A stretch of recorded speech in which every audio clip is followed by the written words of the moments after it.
네, 안녕하세요. 장검사원입니다. 네, 오늘도 수고 많으셨습니다.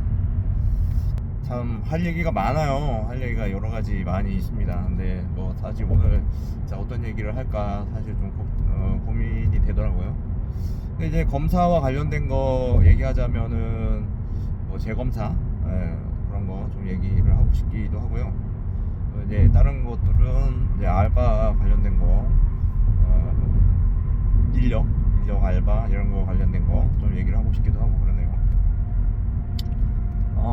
일단은 이제 재검사 하는 거 좀 얘기를 좀 해볼게요. 결론이 사실 안 나는 거긴 한데 이제 번호등 교환하는 거 그런 거 있거든요. 번호등을 부적합이 나오면 이제 번호등을 여러 가지 이제 경우가 있죠. 여러 가지 경우 제가 뭐 검사원 생활은 짧지만은 진짜 많이 여러 군데 다녀보면서 여러 가지 경험을 해보는데 다 그 검사소마다 다 달라요. 그러니까 어떻게 판정을 하고 어떻게 이렇게 처리를 하는지 그런 내용이나 과정 이런 것들이 좀 다르긴 한데요. 이제 보통 대부분 많은 곳들이 번호등 같은 거는 그냥 검사원들이 그냥 교환해주는 그런 검사소가 아마 많을 겁니다. 그것은 이제 공공연한 사실인데 사실 이제 법적으로는 그런 정비나 수리 작업을 못하도록 규정돼 있어요. 뭐 정확히 그 번호등을 교환하면 안 된다 이렇게 얘기하고 있지는 않지만 수리 정비는 할 수 없다 그런 얘기를 했고 그런 규정이 있고요. 다만 이제 조정하는 작업은 할 수 있다 뭐 이렇게 얘기를 하거든요. 그러니까 조정하는 거는 이제 뭐가 있냐면 전조등 같은 거 있죠. 그런 거 이제 높이라든지 각도 이런 것들을 조절하는 그런 처리는 할 수가 있는 거죠. 그런데 이제 번호등 같은 경우에는 이게 등이 수명이 다 돼가지고 등을 교환하는 작업이면은 비교적 이제 쉬운 편이기는 합니다. 쉬운 편이긴 한데 배선에 문제가 있다거나 그랬을 경우에는 상당한 또 시간이 소요되는 그런 작업일 거예요. 그래서 이 정비 그 규정에도 이제 단가라든지 그런 거를 결정할 때 시간, 작업자가 얼마만큼 시간이 소요되는지에 따라서 이 비용이 책정이 되잖아요. 그렇다면은 이제 검사원이 그것을 할 수 없다 이렇게 이제 보는 거죠. 검사원이 그거를 작업할 수 없어요, 실질적으로.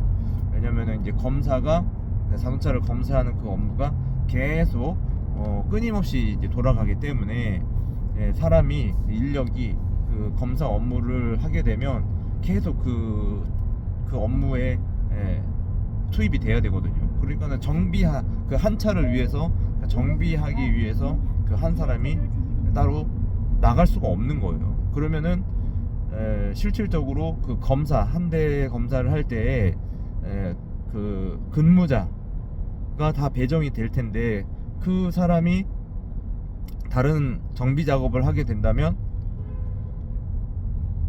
실질적으로 이 검사자 이름이 올라가 있지만 그 사람이 검사를 하지 않게 되는 거거든요. 예를 들면 이런 겁니다. 뭐 1부 검사가 있고 2부 검사가 있잖아요. 그리고 배출 검사원이 있고 그렇습니다. 그러니까 이제 실질적으로 이름은 올라가 있지만 그 사람이 검사를 하지 않았음에도 이름이 올라가 있기 때문에 판정표에는 그 사람이 그것을 검사했다고 표기가 되는 거예요. 그 사람이 어디가 있냐, 실질적으로는 차를 수리하는데, 그러니까 번호등을 교환하는데 가서 있다 이렇게 되는 거죠. 그런데 참 이게 그런 이제 과학적인 이제 원리로 생각하자면 또 한편으로 이럴 수도 있는 겁니다. 그러니까 차를 세워두고 라인이 그 검사가 진행이 되지 않고 있는 거죠. 그러니까 그런 상태에서 정비를 하게 되면은 뭐 그것도 이렇게 어떻게 보면은 해소할 수 있는 부분인 것 같기도 해요. 어떻게 보면. 그러니까 그러니까 검사가 진행이 되고 있지 않은 거죠. 이 차 때문에 그 라인에서 그 수리가 이루어진다면은 모든 사람이 다 검사 업무를 중지한 상태가 되겠죠. 그 상태에서 수리 정비를 하기 때문에 이제 그런 이제 과학적인 측면에서의 검사 업무가 이제 중지되었기 때문에 이렇게 좀 우회할 수 있는 그런 상황이 되지 않나 그런 생각도 좀 해봅니다. 그게 어쨌든 이제 시간 내에 그런 것들이 다 진행이 된다면 저는 그것을 뭐 그렇게 반대하는 입장은 아니에요.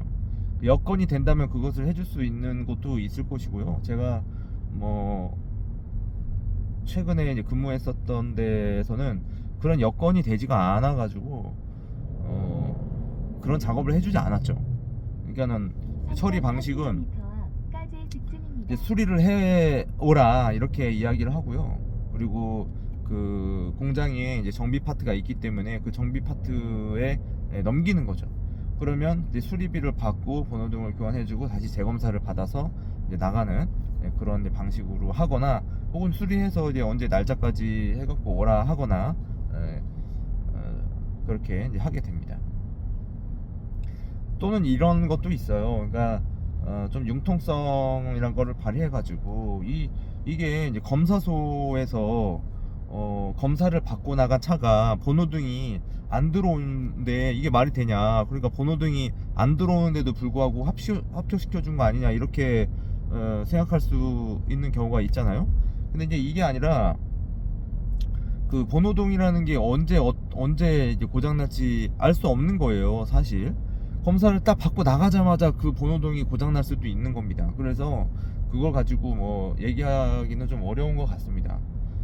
그렇기 때문에 그것을 이제 뭐 누군가가 이렇게 의도적으로 그것을 이렇게 고발하기 위해서 그것을 한다면은 그것이 적발이 될 수도 있지만 크게 문제될 것 같지는 않아요.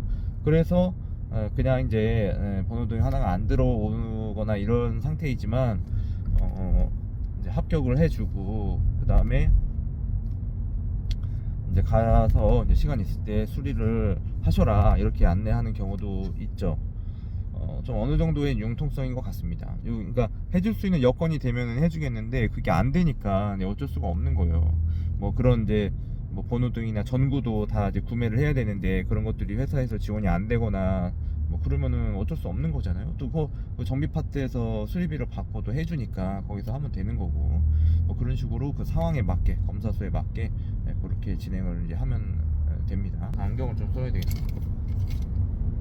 그리고 이제 자가 재검사, 그러니까 고객이 직접 그것을 사진을 찍어가지고 검사소, 사이버 검사소인가요? 거기다가 입력을 하면 이게 통과가 되는, 합격이 되는 이제 그런 프로세스도 생겼잖아요. 근데 그것을 한 번 들어본 것 같은데 직접 경험했던 기억은 별로 없는 것 같아요. 어쨌든 그런 방식도 좀 있고, 그러니까 이게 검사소에서 번호등이 안 들어온 상태에서 나가더라도 그게 뭐 문제 될 건 없습니다. 그죠? 불합격 돼가지고 나가서 다른 데 가서 수리해 오겠다 뭐 그럴 수도 있는 거고, 그렇기 때문에 뭐 당장 나가자마자 이렇게 번호등이 다 들어와야 된다 뭐 그런 건 아닌 것 같습니다. 그래서 이 번호등 가지고는 어떻게 뭐 고발이나 적발을 하기가 좀 어려워요. 제가 생각하기에 그렇습니다. 어렵기 때문에 크게 문제 없다 뭐 이렇게 이제 보고요. 번호등이 안 들어와도 그냥 합격시키는 경우도 많이 있었고, 뭐 제동등도 마찬가지고. 근데 제동등은 좀 위험할 수도 있는데, 근데 이제 이 제동등도 언제 그게 등이 수명이 다 돼서 고장이 날지 모르는 거거든요. 근데 이제 검사 주기가 2년이나 최소 2년이나 1년 6개월 1년이나 그러니까 6개월 1년 2년 이런 식이잖아요. 그러니까 어떻게 보면 2년짜리가 있는데 그건 제동등이 안 들어오는 상태에서 거의 뭐 1년 이상 타고 다닐 수도 있는 거 아닙니까? 어떻게 보면. 그러면은 근거가 좀 빈약하죠. 어떻게 보면 빈약한 근거가 되는 겁니다. 그러니까 이게 제동등이 안 들어온 상태에서 다니면은 위험하고 사고 날 확률이 뭐 높을 수는 있습니다만은 절대적인 건 아니죠. 무조건 사고가 난다 이렇게 얘기할 수는 없는 거니까 논리가 조금 약하다 이렇게 얘기할 수가 있을 것 같습니다. 그렇게 이제 생각을 하면 그리고 이 사진을 찍을 때 예전에 그랬어요. 그 교육 받을 때 그냥 한 3년 전이죠. 3년 전에 교육 받을 때 이제 번호등을 재검사를 받을 때 이제 번호등이 들어오게끔 해서 사진을 찍어야 되느냐 뭐 이런 질문이 있었거든요. 근데 그것은 이제 중요하지 않다. 그러니까 그 차가 들어와서 다시 들어와서 재검사를 받았느냐 안 받았느냐 그것을 보는 것이지 등이 들어오냐 안 들어오느냐 그것을 보는 것이 아니다 이런 이야기가 있었어요. 근데 이제 한편으로 지금 보면 그게 또 맞나 싶기도 한 게 이제 그러니까 고객이 직접 재검사를 받을 때에는 그 번호등이 들어오게 한 상태에서 사진을 찍어서 보내게 된단 말이에요. 그렇잖아요. 번호등이 그러니까 들어온지 안 들어온지 모르는 상태, 꺼놓은 상태에서 사진을 찍어가지고 보내면은 그게 확인이 안 되는 거잖아요. 그러니까 실제로 교환했는지 안 했는지 모르는 거기 때문에. 그래서 사진 찍을 때 번호등이 들어온 상태에서 사진을 찍어서 전송을 하게끔 그렇게 하는 게 논리적으로 맞긴 한 것 같습니다. 그런데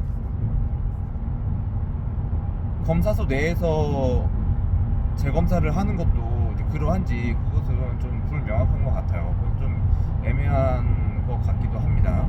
일단 검사가 뭐 여기에 맞추면 여기에 맞고 또 아니면 아니고 뭐 그런 식이라서 좀 애매한 부분들이 좀 많이 있어요. 그러니까 각자 해석하는 부분들이 좀 있어가지고 이제 통일성이 조금 부족하다 뭐 이런 측면이 있는 것 같습니다. 아무튼 이 번호등을 교환해 주는 데는 사실 좀 더 고생스러워요. 사실 그냥 어떻게 보면 그 번호등이 안 들어오는 거, 그러니까 뭔가 부적합이 나와서 되게 곤란을 겪는 그런 업무를 하는 사람은 사실 이제 책임자거든요. 주로 책임자가 이제 판정을 해가지고 그것을 이제 고객한테 설명을 해주기 때문에 그런 부담이 생깁니다. 그러니까 이거를 수리해와라, 이 부적합을 쳐가지고 수리해와라 이러면은 고객 입장에서는 굉장히 불편해하고 또 기분 나쁘다하고 서운해하고 뭐 이렇거든요. 근데 이제 책임자 입장에서도 그런 소리 들으면은 솔직히 별로 안 좋죠. 그래서 어쨌든 고객이고 그 고객이 있어야 계속 어떤 수입이 만들어지는 그런 상황인데 뭐 이런 거 하나 때문에 서운해가지고 다른 데로 가거나 막 그렇게 하면 매출에 영향을 미치잖아요. 그래서 고객을 꾸준하게 확보하는 차원에서 굉장히 서비스를 잘 해주는 그런 일을 하는 거죠. 그러면 이제 소장 입장에서는 이제 대부분 합격이 나오고 뭐 부적합이 안 나오기 때문에 고객한테 이야기하는 것도 그렇게 어렵지 않은 거죠. 합격됐습니다, 잘 됐습니다 해가지고 보내는 게 편하단 말이에요. 대신에 거기서 같이 근무하는 이제 검사원들이 그것을 다 수리를 해줘야 되기 때문에 힘들고 이제 오늘 이제 든 생각이 뭐냐면 이제 젊은 사람들이 그러니까 어린 사람들이 그런 거를 잘 이렇게 지켜가면서 자기가 그게 권리다 이렇게 해가지고 나는 뭐 번호등 같은 거 교환 안 하겠다 이렇게 하는 사람도 분명히 있을 거예요. 뭐 어디 그런데 이제 찾아가려고 하는 거죠. 안 하는데. 근데 그거를 이제 하는 데에서는 주로 누가 근무를 하냐, 조금 이제 연세가 있으신 분들, 그런 분들이 근무를 할 것이다 그런 생각이 좀 듭니다. 왜냐면 계속 근무하기를 원할 테니까요. 이게 마음에 안 들어 그러면 퇴사하고 나가버릴 텐데 연세가 있고 나이가 있고 하면 그래도 월급이나 받고 어디 출근할 때가 있고 그렇다는 게 참 행복이거든요. 그러니까 그런 것도 그냥 마다하지 않고 하는 거죠. 그게 싫어하는데 싫지만 어쩔 수 없이 하는 그런 거보다도 그냥 자기 일이다 생각하고 그렇게 하는 경우도 경우가 많이 있을 거라 그런 생각이 들어요. 그러니까 자기의 어떤 상황 이런 것들을 좀 고려를 하고 있는 거겠죠. 그래서 뭐 그거 가지고 너무 이렇게 나무라거나 그럴 건 아니라고 생각이 들어요.